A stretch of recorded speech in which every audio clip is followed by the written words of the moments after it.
What's up, everybody? My name is Scott Waters. Welcome to No Life Till Metal, and I am with TROG!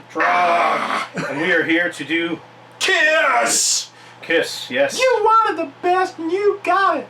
The hottest band in the land, Kiss! And as much as they are kind of almost a mockery of themselves these days because of all the controversies with them and the bullshit. Yeah.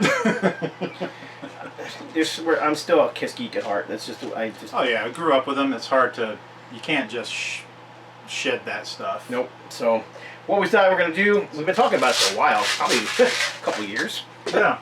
Doing a... We keep talking about trying to do this. Yeah. A best, or worst to best. The worst Kiss album to the best Kiss album from the years 1974... to 1981. 81, Or yeah. 2. When did Creatures come out? Creatures, 82, I think it was 82. So the original makeup era. Yes. So, we put them in order quickly, very quickly. So... Yeah, some of them, it's not an exact science, but... And just because one of them is at the worst doesn't mean we don't like it. It's just... No, because, as you can probably guess, what the one is in the lowest position. You probably can even guess some of the ones that are in the lower position just because of... But, just kind of common... And there are ones that Randy liked better than I did, like, well, you'll see, but... Yeah. I mean, well, I'll just let him, and he'll let you know. And yeah, so we're just going to chat about them. Alright, so what we got here is... Peter Criss solo album. Criss. Big surprise. Everybody pretty much lists this as their least favorite. And we are including the solo albums, just the, the four together, because it pretty much... So Peter Criss was the rushed album. I mean, he had gotten hurt or something like that, and it was the last minute, and he rushed it together. So a lot of these songs are older songs that he had written with older bands. And Peter Criss was the oldest guy. He had different influences than the other guys. He had a lot of R&B influences. Gene Krupa was a big inspiration for him. Yeah. So that very much shows on here, because this is very much a old school, old-timey rock and roll kind of thing. Yeah, there's a bunch of covers on here, like Tossin' and Turnin' is an old R&B tune. I'm not sure specifically other ones that are covers on here, but for me personally, I found something in each one of these albums that I absolutely loved that the others didn't have. So I don't hate any of these albums. They're all special to me in different ways. The stuff on here that was really hit me the hardest was Pete's ballads, which didn't really surprise me. Beth was such a huge hit. That was one of his tunes. And the ones on here that really got to me were Easy Thing, Kiss the Girl Goodbye, and I Can't Stop the Rain. Great, just very emotional tracks. Yeah. And they really kind of wormed their way inside me. The stuff that rocks a little bit more, Hooked on Rock and Roll, I'm Gonna Love You. That's about as rockin' as it got on this one. This album wasn't really... It wasn't what people expected from a Kiss number. It wasn't a hard rock album. And that's what people were expecting. But the thing was, the whole point of a solo album is for those guys to express themselves outside of Kiss and do what they wanted to do. I mean, it could sound like Kiss. Because they were having a lot of internal struggles at this point, and this was seen as kind of a... But also, didn't they have a contract with the record company? They had to do these solo albums? Oh, I don't know. Yeah, I'm almost positive. Stuff I've read, it said there was a lot of internal struggles, and they thought that this would be a good way to break up without breaking up, kind of a thing, just to have some time apart. Yep. So yeah, Peters gets the most shit. In some ways undeservedly, I think. Yeah, and in other ways I can kind of understand it. I mean, yeah, I get it. And there's also songs like that's the kind of Sugar Papa likes, which is a wretch. It's got. I mean, it's got. There's a lot of Motown in here even. Yeah. And I think your typical Kiss fan in the '70s was probably not into Motown. No, especially the kids. And that's what we were when this came out. I mean, right. And I mean, I was always into music that was like 20 or 30 years older than me anyway. My folks were into that kind of stuff, so this didn't really... I wasn't shocked by it. I wanted some more harder rockin' stuff on it, but... Yeah, I mean, because he had such a great rock and roll voice. Oh yeah, man, I wanted Baby Driver. And Black Diamond, yeah, all that stuff. Black Diamond! But it's not on there, that's all. But it is what it was, and still is, and I dig it for what it is. So it's an easy transition into this one, which... Yep. Which I have very similar thoughts on. Again, going outside the box of Kiss here. Totally. He was very much into the whole Hollywood thing, Mm-hmm. and that's pretty much what you got here. Lots of big name guest artists. That's what it was. This all, was one of the most about. expensive albums ever produced at the time. I mean, he had what Cher and Helen Reddy and Cher, Helen Reddy, Ian Hunter was on here. Joe Perry, Jeff Baxter from Doobie Brothers. Some of the guys from Cheap Trick were on there. Rick Nielsen was on here. Mitch Weissman and Joe Pecorino. I think they were Beatlemania artists. They were part of that Beatlemania show back then. But here's the deal with the Gene Simmons album: is everybody kind of, at least I did back in the day, thought of Gene as the heavy guy. You know? He's the rocker. He's the demon. You know. Yeah. And then you get this kind of really cool intro that's very dark and demonic in the beginning of, and then you go into sounds that way. And then you get into Radioactive, and it's just like, wait a minute. Which Radioactive is probably the heaviest tune on here. And it's a good song. It is. It's a very good song, but it's just like, you're thinking God of Thunder, and then you're getting Radioactive. Or even more so, When You Wish Upon a Star. Yeah, it was. I got no problem with any of it. I really don't. The album grew on me. There's stuff on it that, Burning Up with Fever, Tunnel of Love, True Confessions. It's got this kind of like, almost like a black choir feel to some of it. And it's alright. And then he re-record a Kiss song on it too, if I'm not mistaken. Yeah, See You in Your Dreams. He did a slightly altered version. It was a more mellow version than the original. Yeah, it was different. Yeah. It was almost like this was the way, these were the edits he wanted to see on Rock and Roll Over, and maybe they didn't go that way, so he just did his own version. I don't know. But my favorite cuts on here are when Gene would let his Beatles influence show through, which would be See You Tonight, Mr. Make Believe, and Always Near You, Nowhere to Hide is probably my favorite cut on this album. Great songwriting.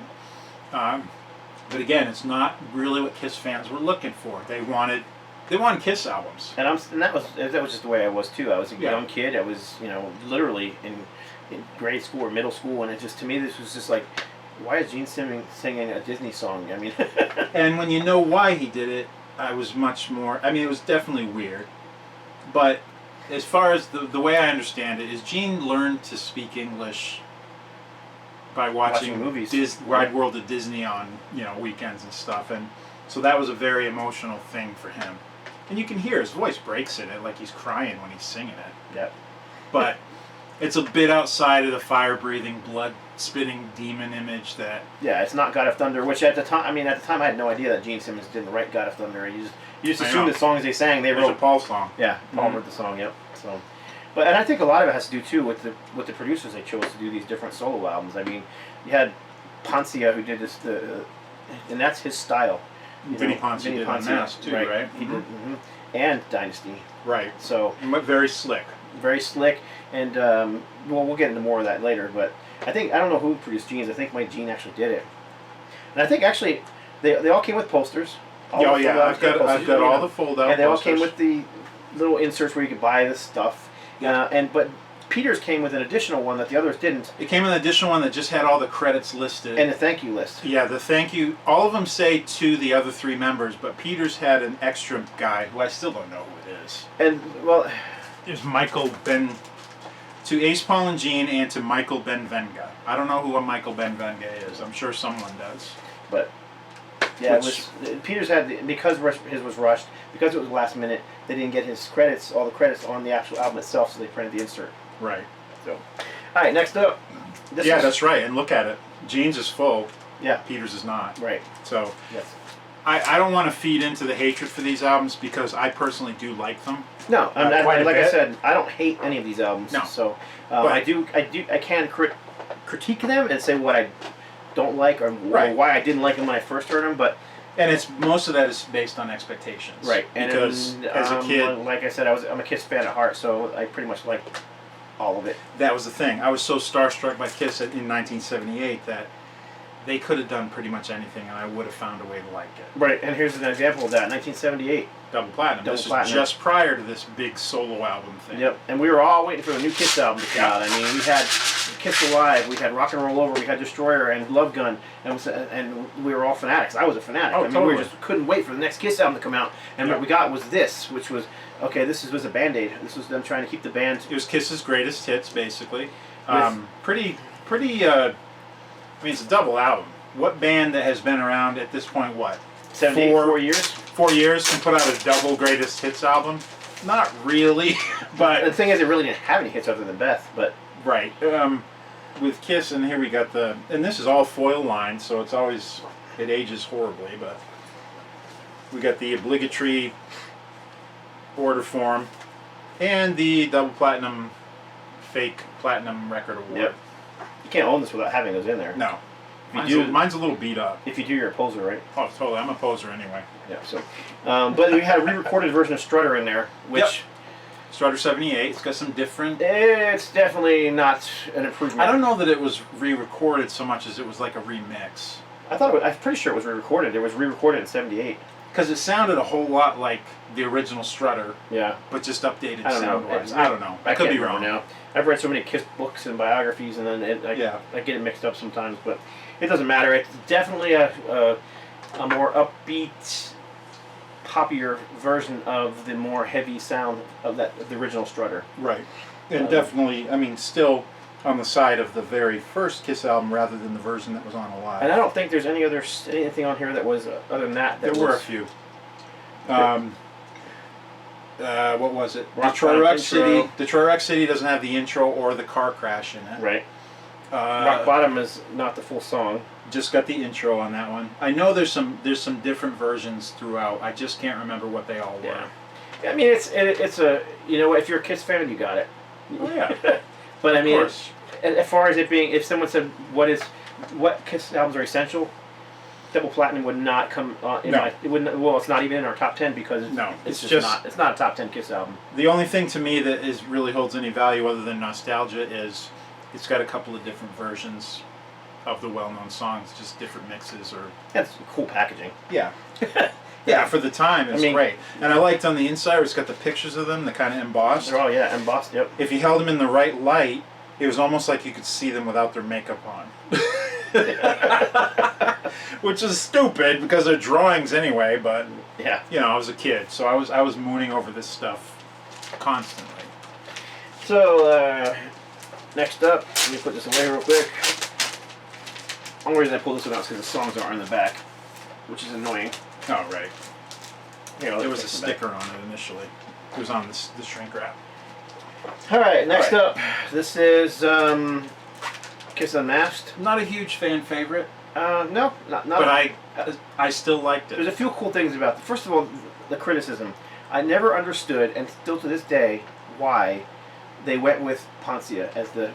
I mean, so you've got 4 solo albums.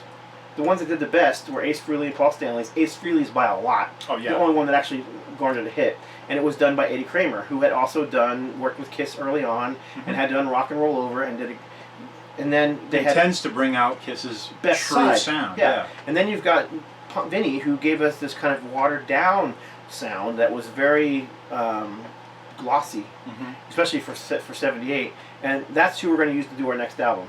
And this is 1980. New decade.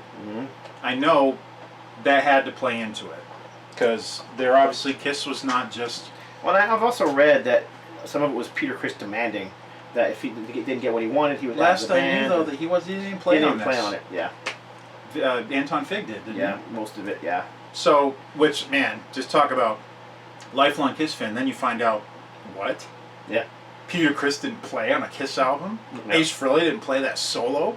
That's not true. It's like your whole world just comes crumbling down. Kind of like the same thing with the Beatles, and you find out that it was not the only 4 guys that played on the records. And yeah, crazy. But Ace Frehley's presence on here is really felt. So he's got 3 or 4 songs. 2 Sides of the Coin, I believe it was. Torpedo Girl. What else was there? Wasn't there a third one? There is no. There's a third one. Was it She So Talk to Me? Talk to Me. That's it. So three Ace songs on one album, and he sings all of them. Yeah. So that was unusual considering he didn't sing at all on the first 4 albums. Not his best work. No. As far as songwriting, and I really think they could have been better if they had that more earthy sound. Yeah. Because Ace was a rocker, and he was. And his solo album proved that he was a great rocker. Yeah. And if he would have had that Eddie Kramer, those songs I think would have been much better. The cover was a blast. The cover was awesome. Big comic strip, and it came with a big giant poster of this bottom strip. Yeah. And again, the order form. Favorite cuts. All right, these aren't in order, but I think one of the best tunes on here is Naked City. I like Naked City. That's a great Gene song. I like Talk to Me. I really like Shandy. I know that's kind of a... Yeah. It was a ballad. Is That You, the opener, which I only found out recently was a cover. She's So European, it's okay. There's a couple of good love songs. Tomorrow, You're All That I Want, What Makes the World Go Round. They're sappy, but I like them. I just think the whole album would have been better if it was more rock and roll. Yeah. And it wasn't so... If it was more stripped down rock and roll, less glossy, stripping the band of their rawness or their heaviness, you know? Yeah. I mean, this... My affection for Kiss was waning a little bit by this point. Mine too. This is 1980. And I wanted so desperately to love this album that I did. I made myself love it. I think I did too, and that's kind of why it's at the bottom of our list. I mean, yeah. It's not a bad album. It's just not, and it's definitely not one that I pull out as a favorite. But every once in a while, I get in that Kiss mood, and it's and it suits it. I mean, it fits. I mean, sometimes it's just this is exactly what I want to hear. Yeah. And I do want to hear the wussy Kiss. Yeah. And it proves my point on this album is like listen to some of these songs live. They were so much more rock and live. I don't think I heard a lot of this stuff live. But I don't think I ever did. Yeah, the band doesn't have anything really good to say about that record these days. But no, not really. This one's kind of a I don't know. Yeah, we kept it in just because it's got some original cuts on it that weren't on anything else. So Kiss's popularity was waning, especially in Europe. They were taking forever to get the new album out. Ace was hiding somewhere and wasn't really part of the band anymore. Was this pre-Creatures or pre-Elder? This is pre-Creatures. Okay. Elder had come out. The band had promised that Elder was going to take over the world. They had all these big things they were going to do. We're going to prove that we're greater musicians than people say we are with Elder. But Elder's coming in a minute. So and Elder didn't. So basically Elder led to this. Right. But because Elder didn't do well commercially, nothing to do with liking it or not. It didn't do well commercially. Their European label said, "We need something new from you," and this is what you got. Right. So basically, a greatest hits album with 4 new cuts on it. Yep, 4 new cuts. I'm a Legend Tonight, Down on Your Knees, Nowhere to Run, and Partners in Crime. All Paul Stanley, pretty much songs. And all very much sounding like what he started doing in the '80s, and the makeup year stuff. Pretty much. And it's very Paul. And we've got the 2 different covers. One's with the East German altered Kiss logo because of the Nazi similarity. And that's actually the more common version, which is unusual. When I found this, I didn't even know one existed with the regular. Because it was this label, the German label, that was half for this. Which is, I think, Phonogram? Yeah, this is on Phonogram. Yeah, Phonogram Casablanca. So yeah. But yeah, I mean, they're good songs. They're not anywhere near as heavy as Creature stuff. No, and the rest of this is just the greatest hits from, the first album through Love Gun, which is just... Cold Gin, Love Gun, Shout It Out Loud. I mean, your standard stuff. Detroit Made Rock for City, Loving You, Rock and Roll All Night. Yeah, it's live version of Rock and Roll All Night, of course. Right. But I mean, those songs are good. I mean, it's just funny. They're kind of forgettable, really. This could probably have gone a lot lower. Probably. I probably enjoy Unmasked and the 2 solo albums more than I do this. At the time, I remember being like, "Oh my God, new Kiss!" Yeah. And the front, they made it look like it was going to be It's the Elder look. But it looks like it's going to be a rockin' album, and it's just look at Gene. I mean, Gene just looks. And Ace is pictured, but I don't think Ace played on any of those songs at all. Probably not. He was pretty much out of the picture. He barely played on Elder.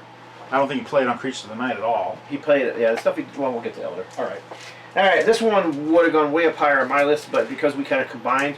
I wasn't as into this one. I don't play this one anywhere near as much as I did as a kid, but when this came out as a kid, I worshipped this record. Oh yeah, I mean when I got it, it was like, oh, Kiss. It's not just the music. I mean, the music is obviously bombastic, and it's all songs from the 3 albums that preceded it. There's no songs from the early album. There's no repeats from Alive. Right.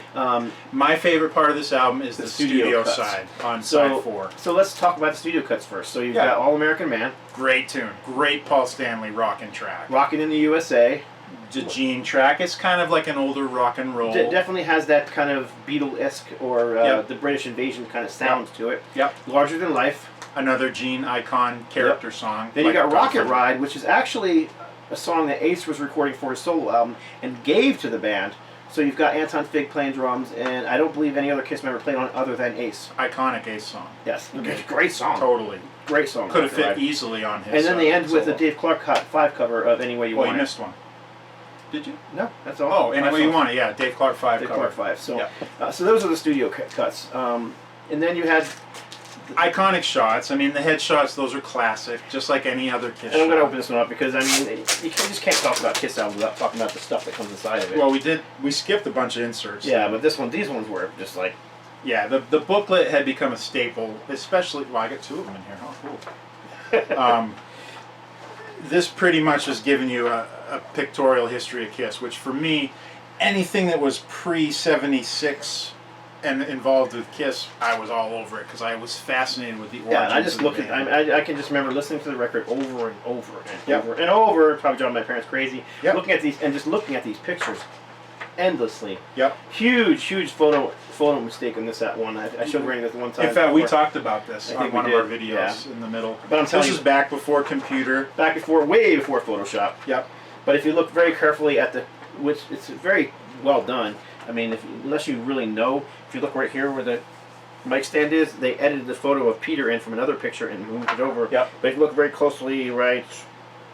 Well, the symbol is split in half. Right, and then there's a part of Paul's headstock sitting right here. Yes, it's just there, open in there. But I never noticed till you pointed it out. I never knew those were goofs. So, but still, I mean, just a cool. It still came out great. Oh man, it's just a great booklet. It is. And then rivaled only by the one in the live, which I was so. And then there's this. Oh yeah, that's just friggin' classic. I mean, it's just. That's larger than life. That's 1977. Right Who was doing that in Yeah. 1977? Of course, now everybody's doing that. But Oh sure, but Kiss, you cannot take away the fact that Kiss bumped up production value for live shows probably more than anybody. Yep. I mean, it was them. It was actually. I mean, it wasn't just Kiss, but it was that team of that Casablanca team, because you had. I mean, there wasn't a band as big as Kiss though that were doing it, as influential as Kiss. But then they had Angel, who were also putting on that incredible show, and then was the other band, Funkadelic Parliament, Okay. who also had that incredible stage show. Yeah. But I mean, come on. I mean, other bands had big productions, like Yes would have big stage Sure. productions. They just weren't quite as kinetic as this. Yes. They were just. It was more like scenery. Right. But Kiss. This is. I mean, literally explosive. Yeah. Yeah. So. For sure. Rising up and down, big, burning, loud. And then, of course, it smoke. also came with tattoos, and Yep. which, of course, we all used when we were kids. So we grew up and had to You know, find when new I ones. got it, the tattoos were not in it, so I never got that pleasure. I do have a couple copies of it, but dude, you put it in upside down. I can't let you do Go ahead, that. that's fine. I was just trying to be quick. So, I'm just being anal. so anyhow, Yeah, my tattoos. like are I in said, this I would one. have put it up much higher, just because it isn't an album I listen to as much as I would another Kiss album. I do still listen to Kiss quite a bit, but it's just not the album I pull out first. No. And if Um, I do, it's those studio cuts because for me, the live cuts leave me wanting. I think the sound is so different and the performance is so different than what was on the first Alive that it just kind of left me cold. I just didn't care for the live versions of these songs. They didn't outdo the studio versions for me. You know what I mean? So it wasn't that same kind of rush that the first Alive was. But All right, next up. this is more Kiss light, Kiss Yep. disco even. Yeah, and that's they were accused of going disco on here, and of course you did have, which became a huge shift for them. Oh, I Was Made for Loving You, and Yeah.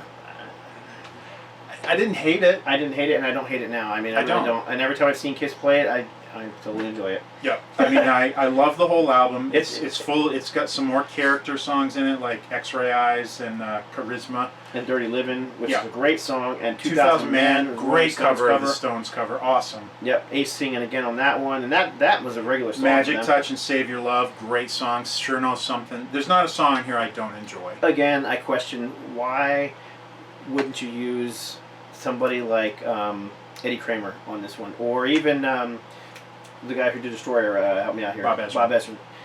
We used again Vinnie Poncia, who did the Peter Criss album.